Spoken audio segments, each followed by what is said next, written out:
자, 2번에 보시면 이거 보세요. 한의사 치과 의사 들어갔잖아요. 아까는 의사 한의사였거든. 근데 치과 의사가 들어가고요. 자, 다음 각호 어느 하나에 해당하는 사실이 있으면, 근데 가로 안에 보시면 표본 감시 대상이 되는 4급 감염병으로 인한 경우는 제외된다야. 그러니까 이거는 4급 같은 경우에는 표본 감시 의료기관이 따로 신고를 하겠구나 이렇게 생각하시면 되고요. 하여튼 이럴 경우 소속 의료기관의 장에게 보고해야 되고, 그 다음에 동거인에게는 감염 방지 방법 등을 지도해야 돼. 이건 아까랑 똑같습니다. 다만 의료기관에 소속되어 있지 아니한 의사, 치과, 한의사는 직접 간을 보건소장에 신고해야 된다. 이것도 아까랑 똑같을 거예요. 그럼 어떤 경우냐? 기억번의 진단, 그리고 예방접종 이상 반응자의 진단, 아까랑 똑같습니다.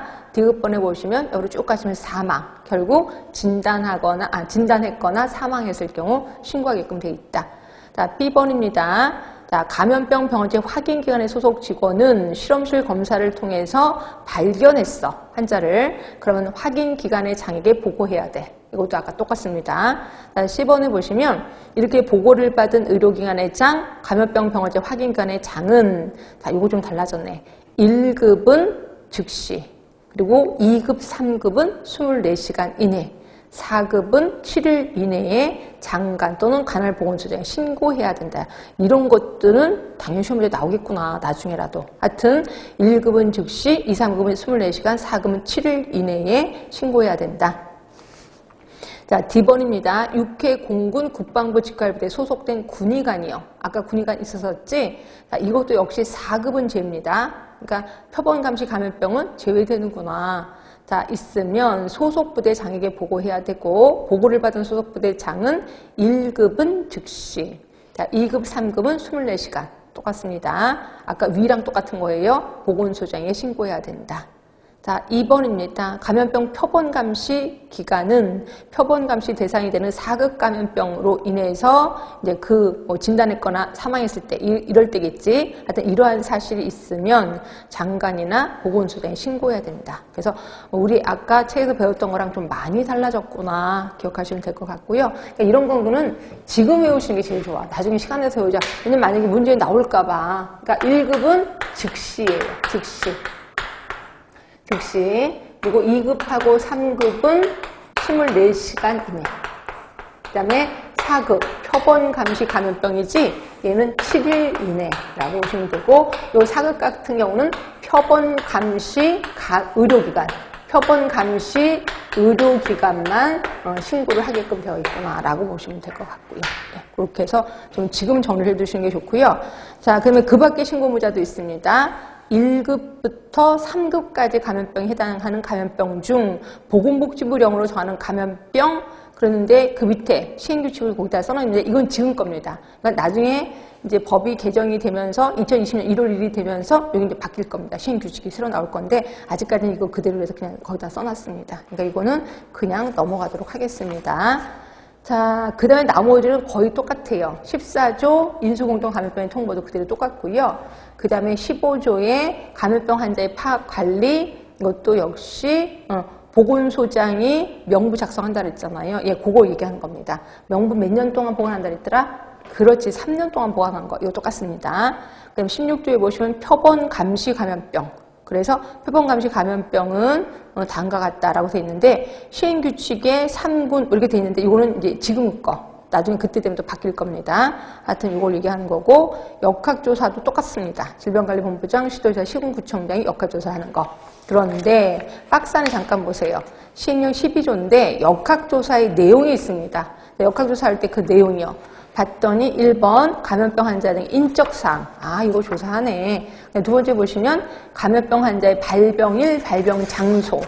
세 번째 감염 원인 및 감염 경로. 감염병 환자 등에 관한 진료 기록. 아, 진료 기록까지도 보내요. 그리고 감염병의 원인 규명과 관련된 사항. 이런 것들 전부 역학조사를 하고 있습니다. 자, 그 밑에 거는 예방접종 이상 반응 사례 시의 역학조사예요. 그래서 예방접종을 맞았는데 이상 반응이 일어났어. 그럼 이거에 대해서 역학조사하는데 이때도 예방접종 이상 반응자 인적사항, 예방접종 기간, 접종 일시, 접종 내용, 그리고 진료 기록, 예방접종약에 대한 사항, 아, 이런 것들을 조사하는구나. 한 번도 문제 나온 적은 없습니다. 근데 나올 확률도 좀 있어서 저희 얘기를 하는 거고요.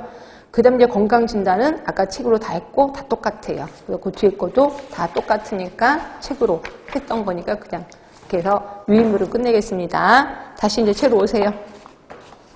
책으로 오셔서 지금 소화기계, 호흡기계 끝났거든요. 그 다음에 책은 530쪽에 자, 절족동물 있고 동물 매개 감염병 그래서 쭉 써있는데 혹시라도 본인이 이게 소화기계인지 호흡기계인지 잘 모르겠어. 그 밑에 좀 구분하시라고 제가 써놓은 거고요. 성기 점막, 뭐 점막 피부 다 이렇게 한번 봤습니다. 그리고 병원 제가 세균인지 바이러스인지 잘 모르겠어. 그럴 때 보시라고 여기다 좀 정리를 한 거니까 보시고 참조하시면 될 것 같아요. 자, 그 다음에 옆에 가시면 주요 매개 생물과 관련된 감염병도 이건 보시라고요. 그래서 보시면 말라리아, 사상충, 일본의 이거 모두 모기입니다. 렙토스피라, 살모넬라 이거 모두 쥐고요. 쥐벼룩 하면은 패스트 발진년 이런 식으로 해서 이걸 외우라는 건 절대로 아니고 공부하실 때 잘 모르겠으면 참조하시라고 그때 여기다 좀 정리해 놓은 거예요.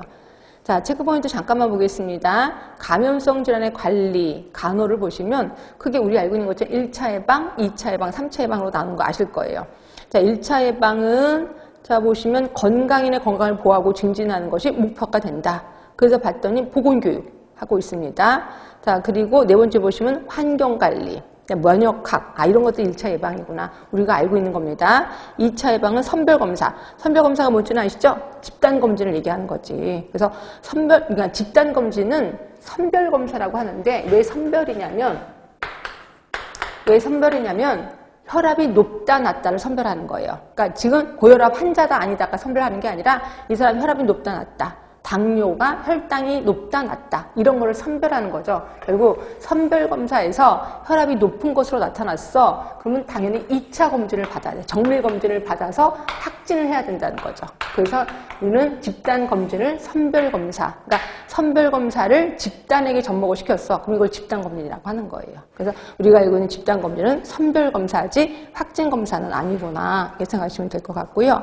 자, 그리고 2차 예방이 조기 진단, 조기 치료 있는 것도 아실 거고 접촉자 검진도 2차 예방에 속하는구나. 자, 그리고 교육도 있습니다. 아까 여러분들은 보건교육 하면 무조건 1차 예방이라고 생각하는데 아니에요. 자, 1차 예방에서의 보건교육은 그 병을 예방하기 위한 거지. 그러나 2차 예방에서의 교육은 그 병을 관리하는 방법을 가르쳐 주는 거죠. 그래서 보건교육은 1차도 되고 2차도 되고 솔직히 3차도 됩니다. 3차는 재활하는 방법을 가르쳐 주는 거죠. 결국 무슨 보건교육의 내용에 따라 1차, 2차, 3차로 나누는 거지 보건교육가 무조건 1차, 이거 좀 위험한 생각이라고 보시면 될 것 같아. 자, 3차 예방의 격리, 제가 환자 간호, 이런 것들을 얘기하는구나. 굳이 외울 필요는 없습니다. 우리 다 이미 알고 있는 거기 때문에. 자, 뒤로 가겠습니다. 자, 뒤에 가면 이제부터 질병 얘기가 나오는데요. 질병을 그냥 처음부터 끝까지 쫙 얘기하다 보면 분명히 여러분이 졸아요. 그리고 여러분이 졸면 그냥 그거지만 저도 졸거든요. 그럼 저는 제가 특기가 강의하면서 조는 게 또 제 특기거든요. 그럼 강의하면서 어떻게 조느냐? 책 보고 계속 읽는 거야. 그럼 제가 졸고 있는 겁니다. 여러분이 깨주셔야 돼요.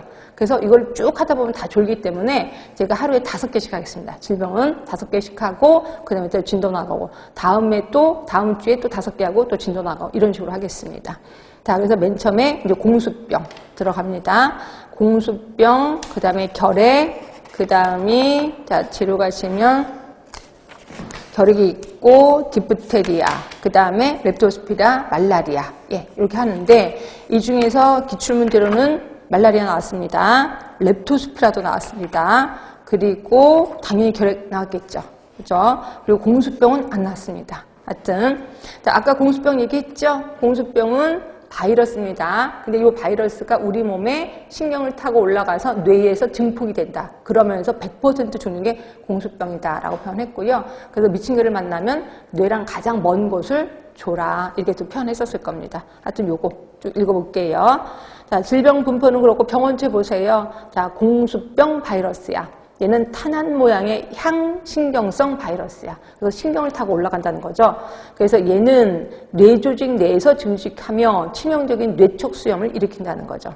자, 발병 기전입니다. 니은번 볼게요. 자, 혈류나 임파관으로 이동하지 않고 체내 이동은 오직 신경섬유를 따라서 이루어진다는 거죠. 그래서 뇌나 척수로 들어가는 거고요. 디귿번 보세요. 뇌에 도달하면 급속하게 바이러스가 증식돼서 그 다음에 광견병, 그러니까 결국 공수병 증상이 일어나는 거죠. 공수병 증상 하면 뭐예요? 물을 무서워하는 거잖아요. 침을 질질 흘리면서. 그래서 우리 좀비 영화 볼 때 좀비들이 막 물 가까이 못 들어가잖아요. 그래서 사람들이 좀비 피하려고 막 물속에 들어가거든요. 이런 거예요. 그래서 공수병 자체가 물을 되게 무서워합니다. 자, 보시면 미음본 보세요. 바이러스의 배출은 개와 고양이의 경우는 임상 증상이 나타나기 3 내지 7일 이전부터 이루어진대. 결국 얘가 미친 증상이 아직 안 나타나. 근데 균은 뿌리고 다니는 거죠. 그러니까 치아에서 균이 나오는 거고요. 딱 물었어. 그리고 나서 그러니까 얘를 좀 가다둬라, 잡아라 이렇게 얘기하잖아. 잡아서 한 일주일간 지켜보는 거야. 일주일간 지켜봤는데 얘가 강견병 아니야. 그냥 물었구나 이렇게 보시면 되고요. 강견병이야. 그러면 이제 그때부터 치료가 들어가야 된다라고 되어 있습니다. 하여튼 그렇고요. 자, 시읍번을 보세요. 자, 시읍번을 보시면 보통 머리에서 가까운 부위를 물리면 잠복기가 짧아진다. 이는 뇌까지 도달하는 시간이 단축됐기 때문에 그렇다라고 되어 있고요. 그래서 뇌랑 좀 먼 곳을 물려라라고 얘기를 한 거예요. 자, 전파 양식 보세요. 강아지만은 아닌가 봐. 대부분 야생동물이네. 그래서 봤더니 개, 고양이, 여우, 고요태, 자갈, 스컹크 다 이런 친구들에 의해서 옮겨진다라고 보시면 돼. 그러니까 이들의 타액이 감염원이 되는 거죠. 그러니까 물면서 그 침이 우리한테 온다라고 보시면 돼요. 이렇게 있고. 자, 잠복기 보세요. 잠복기가 30, 60일이 꽤나 많네요. 그러니까 한 달, 2달입니다. 사람이 물리고 나서. 그러니까 이게 어떤 경우는 그 박스 안에 보시면 수년에 이르는 경우도 있대. 그러니까 내가 몇 년 전에 물린 거야. 몇 년 있다가 증상이 나타나는 거죠. 이런 경우도 있구나. 자, 주요 증상입니다. 일단 물린 부위에 감각 이상이 생긴대요. 이 감각 이상이 여러분들 치과에 가서 치과 치료 받을 때 이렇게 마취하는 거 아시죠? 요때 감각이랑 거의 비슷하다면서 얼얼하대요. 얼얼하대. 그리고 한 이틀이나 10일 이후에는 흥분, 불면증, 타액, 과다분비 등의 증상이 나타난다. 그리고 물을 무서워하는 공수증으로 진행이 된다라고 되어 있습니다. 빠르면 이틀이나 10일입니다. 근데 잠복기가 길 때도 있다는 거지. 그렇지? 자, 치료 방법 거의 보세요. 거의 100% 사망한다 그랬잖아요. 특별한 치료법 없다. 그럼 어떻게 하면 돼? 독을 빨아내는 수밖에 없겠죠. 근데 독을 여러분들이 그냥 빨아내지 마세요. 왜냐면 입안이 건강한 사람이어야지 빨아내야 돼. 내가 저는 충치 없는데요. 근데 과거에 충치 때문에 내가 치료한 적이 있어. 그럼 이미 입에 상처가 있는 거예요. 그 입 갖고 빨면 그 독이 우리 입으로 들어오죠. 당연히. 그래서 웬만해서 입으로 빨 생각하지 마시고. 자, 그 다음에 리을본 보세요. 자, 필요에 따라 항균 치료와 파상풍 예방접종을 실시해. 그렇겠지. 근데 상처는 꼬매지 않습니다. 왜냐면 여기 독이 계속 흘러나와야 되거든요. 그래서 상처 있는 데 벌려놓는 게 좋다. 예, 그런 얘기를 하고 있고. 자, 상처 소독 보세요. 비읍번에. 자, 모든 교상 환자는 교상을 당한 직후 소독 비누로 이용해서 상처를 충분히 세척해야 된다는 거죠. 혹시 여러분들 빨간 약 아세요? 포비돈? 네, 빨간 약이 항바이러스 제제예요. 그래서 내가 바이러스에 바이러스에 의해서 내가 여기 상처가 났어. 이럴 때 빨간 약 아주 좋습니다. 여러분들 혹시 피곤할 때마다 여기 입술에 물집 생기는 사람 있잖아요. 이거 바이러스잖아요. 괜히 엄한 약 사지 마시고 빨간 약, 집에 있는 빨간 약 바르면 이거 없어집니다. 좀 보기 흉해서 그렇지 괜찮습니다. 하여튼 빨간 약, 이게 항바이러스 효과가 있거든요. 이렇게 있고 시읍번을 보세요. 교상 후 치료. 내가 물렸어. 치료를 어떻게 많이 하는지 보세요. A번, 백신과 면역글로불린 주사를 동시에 놓습니다. 2대의 주사를 동시에 놓네. 백신은 0, 3, 7, 14, 21 총 5번 투여합니다. 하루에 놓고 3일째 놓고 7일째 놓고 백신을. 그리고 면역글로불린은 그날 한 번만 투여해요. 그래서 삼각근에 주사하고 이렇게 돼 있고. 자, 뒤로 갈게요. 자, 백신은 둔부에 엉덩이에 놓지 않습니다. 그리고 면역글로불린과 백신은 반대쪽에 주사를 한다는 거죠. 그렇게 해서 보시면 되고. 자, 예방법, 물리지 않도록 노력해야 되겠지. 예방접종도, 우리 공수병 예방접종 있는 건 아시죠? 그래서 이게 생균, 우리 접대 생균해서 생수소, 비행, 광두, 거기서 광견병이 나오잖아요. 그래서 이건 생균입니다, 생균. 그래서 생균이 있는데 생균 주사를 예방접종해라 이런 얘기를 하고 있습니다. 그래서 공수병 그 정도로 끝나면 될 것 같고.